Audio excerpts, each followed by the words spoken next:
오늘은 문재인 정권의 임기 말에 이런 책동을 하는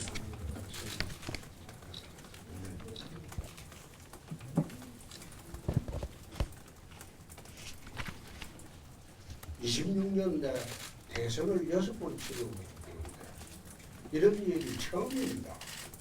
이런 식으로 책동하는 것. 그래서 거기에 대해서 좀 말씀드리려고 나왔습니다. 내년 대선을 앞두고 문재인 정권과 민주당은 반권 포퓰리즘 부정선거를 획책을 하고 있다. 비리 덩어리인 이재명 후보를 지지하기 위해 문재인 정권은 국가공권력과 예산 정책을 총동원하여 지원하면서 내년 대선을 관권선거로 몰아가고 있다. 이는 총체적 관권선거로 자유민주주의 국가에서는 있을 수 없는 국민적 주권 무시와 민주주의 파괴 행위다. 1987년 개헌 이래 이런 부정 관권선거 시도는 유례가 없었다.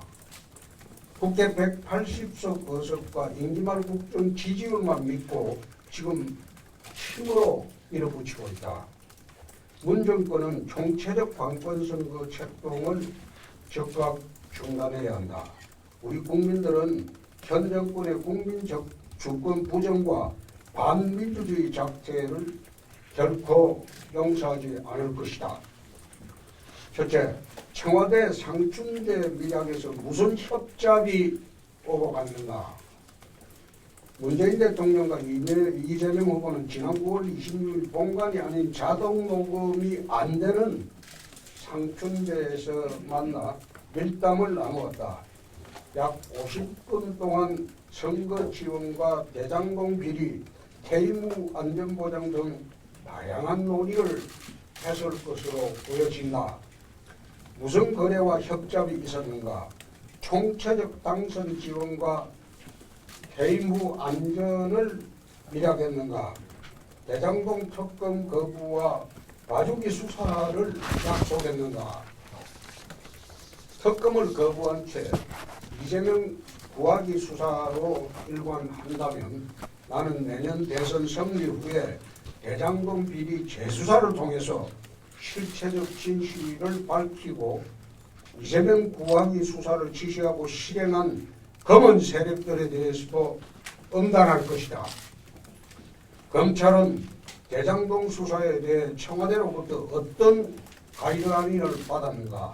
만약 이 가이드라인에 따라 검찰이 정권의 충견 노릇을 계속한다면 문정권 적폐 수사 당시보다 훨씬 더 가혹한 처벌을 받게 된과 동시에 그 조직은 근본부터 대수술을 받게 될 것임을 다시 한번 밝혀둔다.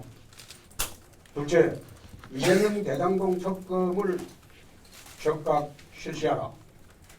대장동 게이트는 이재명 게이트이다. 본인 스스로 설계하고 실행한 것이 사실로 드러나고 있지 않은가.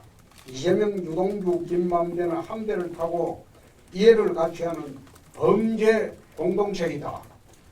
검찰은 청와대 회동 이후 유동규, 김만배 등 수동만 자르고 머리인 이재명을 조사조차 하지 않은 꼬리 자르기 수사로 일관하고 있다.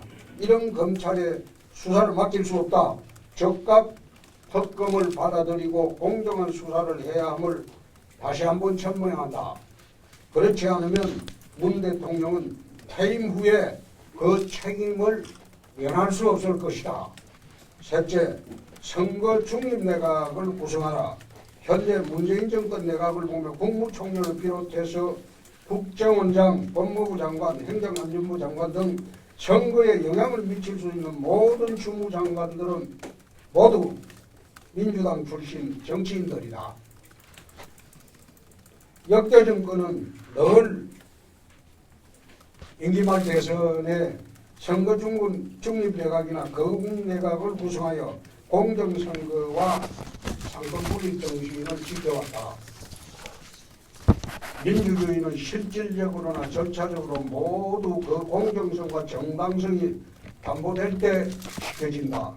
즉각 선거 중립 내각을 구성하고 엄정 중립을 선언하라. 네 번째, 이재명 예산 편성과 이재명 지원금 거두기를 즉각 중단하라.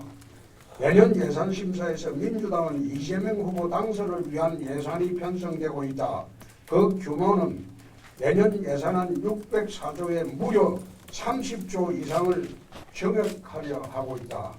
대통령도 아닌 이재명 후보의 얼토당토하는 기본 시리즈나 다른 공약 예산이 내년도 기본 예산에 본 예산에 편성되는 것은 민주적 절차와 예산 회계 원칙에도 완전히 어긋나는 일이다.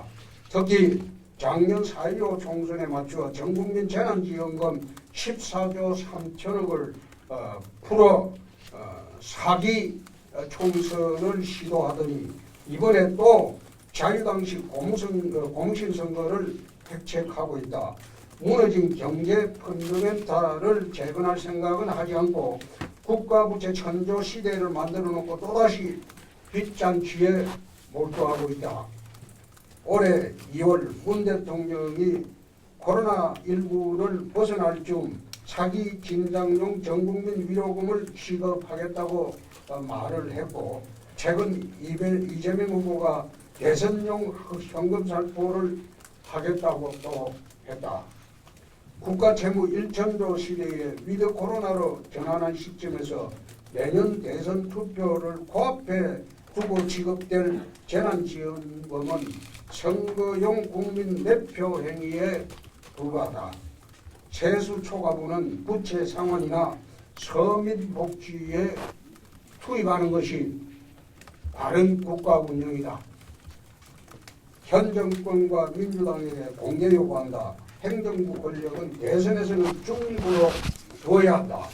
국가 예산과 행정부처 정부 정책은 철저히 중립을 지키도록 해야 한다. 그건 이재명 후보의 선거 수단이 아니지 않은가. 대선 매표 지원금을 강행한다면 다음 정권에서 국가 권력 체제를 동원한 불법적 이재명 선거 지원 사건 수사가 다시 없으리라는 보장은 없을 것이다. 민주주의 파괴자가 되지 말라. 반식하지 말고 공정하고 당당하게 경쟁하도록 다시 한번 촉구한다. 다섯 번째, 임기말 정권의 이념정책 대목받기를 즉각 중단해야 한다. 문 정권은 임기 말까지 좌파 이념정책 대목받기를 자행하고 있다. 특히 문재인 대통령은 국제무대에서 2030 국내 온실가스 배출량을 2018년 대비 40%나 감축하겠다는 국가 온실가스 감축 목표를 공식화했다. 12년 만에 40% 감축이라는 과격하고 급격한 감축 목표 설정은 세계 어느 나라에도 있지 않다. 이런 목표로 인한 우리 기업의 추가 부담은 6개 업종에서 최소한 200조 원, 정유 업계에서만 800조 원의 기업 손실이 발생한다. 나는 이미 문 정권의 온실가스 감축 목표의 전면적 파기를 공약을 했으며 G7 선진국 진입을 위해서도 기업 부담도 들고 탄소 제로를 가능하게 하는 새로운 길인 원전과 수소를 이용한 투트랙을 발표한 바 있다. 문 정권이야 내뱉고 떠나면 그만이지만 다음 정권은 국제 무대의 약속을 위반해야 하는 큰 부담을 떠안게 된다. 종전선언 추진도 그만둬라. 또다시 대선을 앞두고 지난 지방선거처럼 국민을 속이려고 드느냐. 임기말 하반기 되는 다음 정부에 부담을 주는 대목받기는 하지 않는 것이 정치적 도리고, 그게 다음 정부를 향한 화해의 제스처일 것이다. 그냥 조용히 물러나 가라. 이상입니다.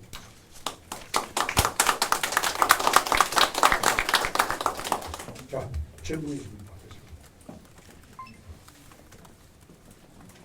후보님 저희 지금 당에서 특검 요구 관련된 시위는 지금 소강 상태를 좀 보이고 있는데 최종 후보가 되신다면 특검 도입을 위한 당의 전체적인 투쟁에 나서야 한다고 보시는지요?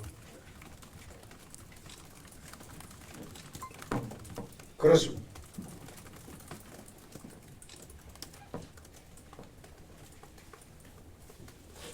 지금 이준석 대표가 나홀로 시위를 참 잘하고 있습니다.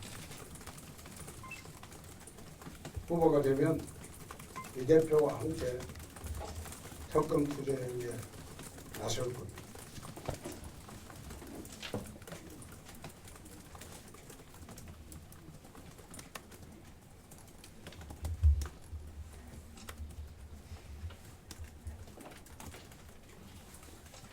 안녕하세요. 연합뉴스TV 서영석입니다. 현안 관련해서 질문 하나 드릴게요.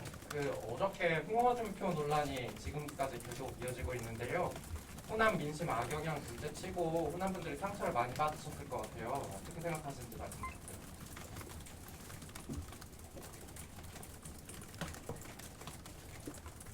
난 그런 사람이 교수라고 하니까 내가 낯이 뜨겁다. 교수의 기본 자질이 안 되는 사람 아닙니까? 어떻게 그런 사람이 학생들을 가르친다고 강단에 설 수 있습니까? 자, 어제 그거 뉴스를 보고 낯이 뜨거워서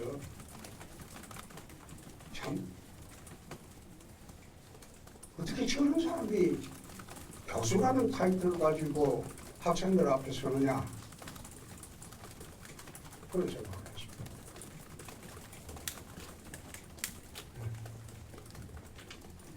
대표님, 저 유시스 정연아 기자입니다. 두 가지 질문이 있는데요. 첫 번째는 지금 산업부랑 여가부에서도 더불어민주당의 그 공약을 만드는 데 개입했다라는 의혹이 지금 제기되고 있는 상황이고 이제 그거에 대한 좀 생각이 궁금하고 두 번째는 오늘부터 일반 여론조사가 시작이 되잖아요.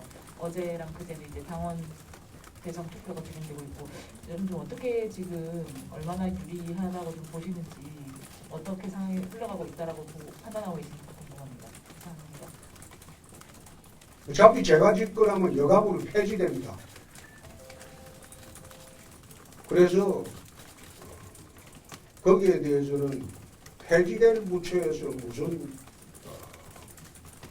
대선 공약을 만드는지 그건 내가 봐서 없고 두 번째 산업부 차관이죠.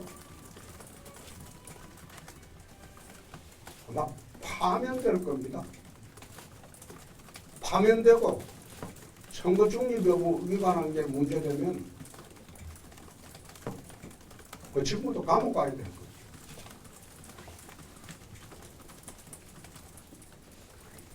검찰이 이런 식으로 대장동 수사를 계속하면 검찰 조직을 수사권을 박탈한다고 했습니다. 이런 조직에 수사권을 주면 나라가 어지럽습니다. 내 거래 하나하나 내가 되면 두고 보십시오. 이건 검사도 아니다. 저는 5년차, 4년차 평검사 할 때도 청와대 검찰총장과 맞붙었던 사람입니다. 그래서 지방으로 좌천당기면서도 제대로 된 검사를 했습니다.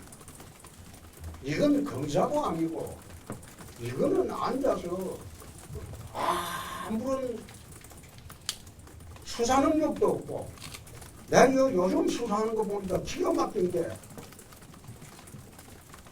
도이치모터스 수사를 지금 몇 달째 하고 있습니까? 몇 년째 하고 있는지 모르겠어요. 저 옛날 우리 같았으면 저 일주일만 하면 끝나버리는 사건입니다. 결론을 내줘야죠. 고발 사주 사건만 하더라도 옛날에 우리 같으면 저 일주일에 안 걸리는 사건입니다. 무슨 눈치를 보고 이 눈치 저 눈치 정책적 판단도 하고 또 위에 지시도 기다리고 내가 요즘 검사들 하는 거 보니까 저건 검사도 아니다. 저 검사 자격 자체가 없는 애들이다. 그러니까 그 조직 자체를 온전하게 할 필요가 있겠느냐?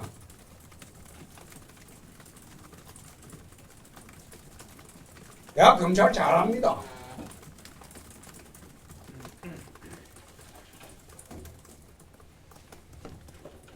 옛날에는 검사들이 우리 이거하고 샵에서 나가자. 정의를 위한 일념으로 수사를 했어요. 요즘은 검사들이 이 눈치 저 눈치 다 보고 내가 수사하는 거 보니까 저 사람들이 검사가 맞나? 기가 막힌 수사들을 보고 있습니다. 그러니까 검찰 조직 자체를 좀 뿌리채 고치지 않고는 검찰이 존립할 가치가 없습니다.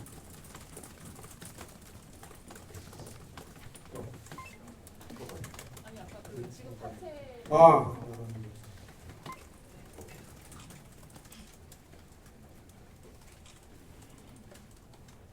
우리 당에 지금 책임당원 중에서 우리가 이제 전화 홍보를 해보면 전화가 안 되는 분들이 없어졌거나 한 20%가 됩니다. 우리가 지금 그 전화 홍보를 해보면 그러면 57만 중에서 20%를 빼버리고 투표 가능한 대상을 이제 책임당원을 추려보면 지금 55%인가요? 55%? 그리고 55%하고 그 다음에 ARS 투표를 10% 더하게 되면 이거는 거의 85% 이상을 투표하는 엄청난 투표율을 보이고 있습니다. 60% 하더라도 거의 80% 가까운 투표율이 될 겁니다. 그래서 당원들이 그만큼 정권 교체를 열망하고 있고 또 적극적으로 나서고 주문에 의한 투표를 할 수 없는 상태로 지금 투표율이 올라갔습니다. 우리가 걱정한 대로 전국적으로 광범위하게 보도를 내리고 강요를 하고 하는 투표가 이루어지지는 않았다. 광범위하게. 일부에서 아마 당협위원장이나 국회의원들이 웹으로 웹 발신이니까 그래 해가지고 찍어달라고 했는데 아마 대답이 욕설이 대부분으로 받았을 겁니다. 그러니까 한 번하고 두 번째 못한 경우를 보고를 많이 받았습니다. 그 조직은 적극적으로 관여하지 않았다. 못했다. 그래서 결국은 바람이 이기는 그런 당내 경선이 될 것으로 저는 봅니다. 네. 더 없죠? 네, SBS 김영래입니다. 조금 이른 질문일 수 있는데 이제 저쪽 민주당 같은 경우에서는 이 원팀 선대위를 꾸린다고 했는데 만약에 최종 후보가 되신다면은 다른 후보들 진영하고도 같이 이제 공동으로 선대위 꾸리실 계획이 있으신가요? 그건 당연한 겁니다. 그건 당연한 거고 경선 때 저는 이 당에 들어와서 26년 동안 경선을 수없이 치렀습니다. 경선 후에 앙금으로 본선을 치러본 일이 단 한 번도 없습니다. 당대표 시절에도 늘 그랬습니다.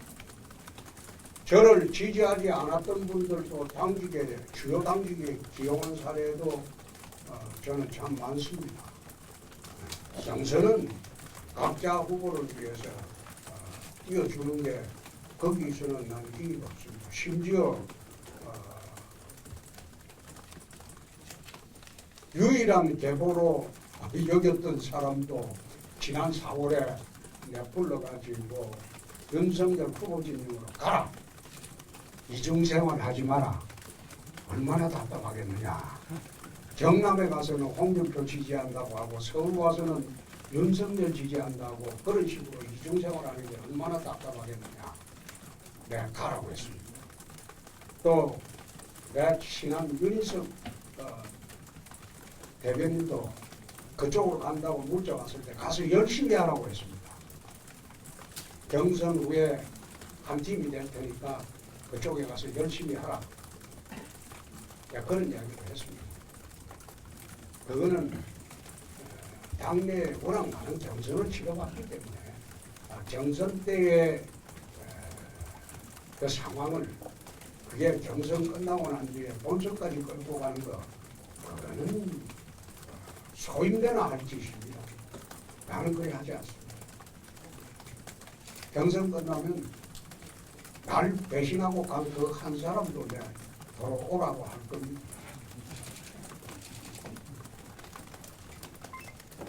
현안 관련해서 한 가지만 더 여쭤보겠습니다. 조선비지 양범입니다.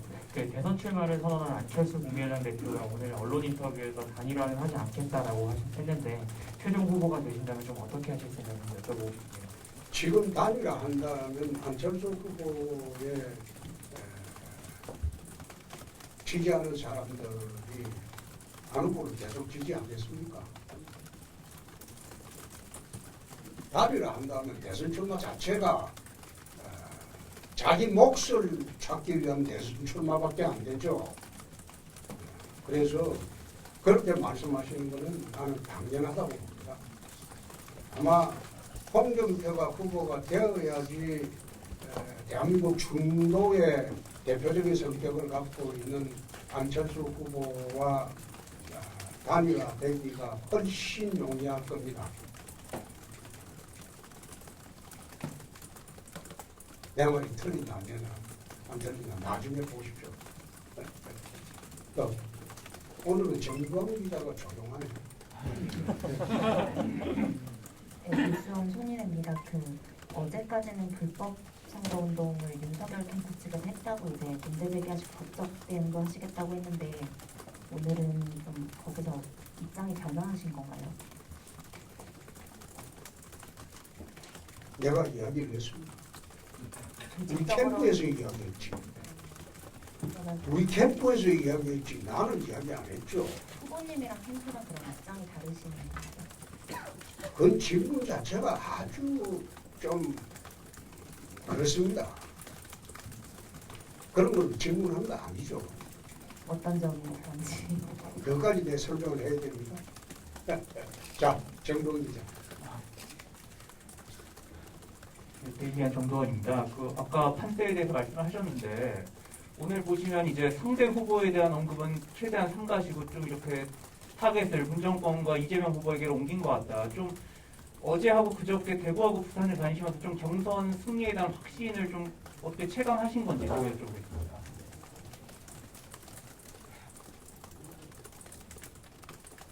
제가 한 달도 더 됐죠. 노무현 대통령 묘소를 방문했을 때 경남 가는 길에 2002년 노무현 후보처럼이라는 그런 방명록을 남긴 적이 있습니다. 아마 경선 결과가 그렇게 될 것으로 나는 봅니다. 그래서 이제는 당내 경선은 공격하는 게 적절치 않다. 이제는 문 대통령하고 이재명 상대로 그림을 짜는 것이 맞겠다는 그런 생각이 있습니다.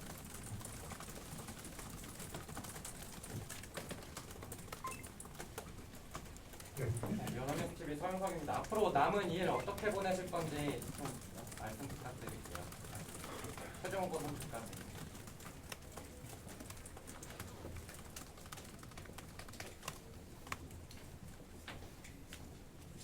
ARS 투표 동의하고 그리고 부정선거, 부정경선하는 거 있는가 내 감시 체계를 가동해서 그거는 엄격히 해라. 그렇게 캠프에 요청을 했습니다.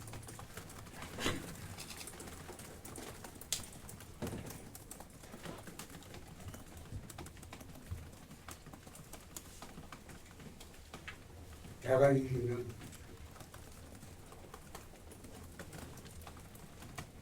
기적이 연출되는 겁니다. 아마 기적이 현실화될 거예요. 아무도 예상하지 못했던 그런 기적이 현실화될 거예요. 나는 그 확신합니다. 우리는 석 달 동안 캠프를 끌고 오면서 단 한 분의 구설수도 없었다고 자부합니다. 치밀하게 타이트하게 경선에 임했습니다. 근데 상대진영은 하루에 구설수가 하나씩 터졌습니다. 마지막 순간에도 구설수가 터지고 있습니다.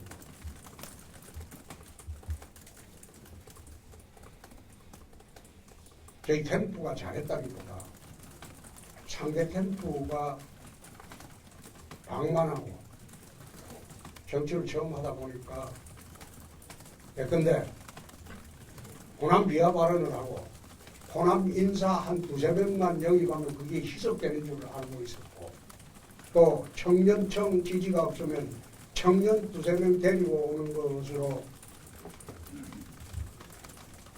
희석이 되는 것으로 착각했고 또 경선 앞두고 세과시하기 위해서 이미 집에 가야 할 사람들 무더기로 데리고 오는 거 그것은 자기가 이기는 길이 아니라 구태 정치로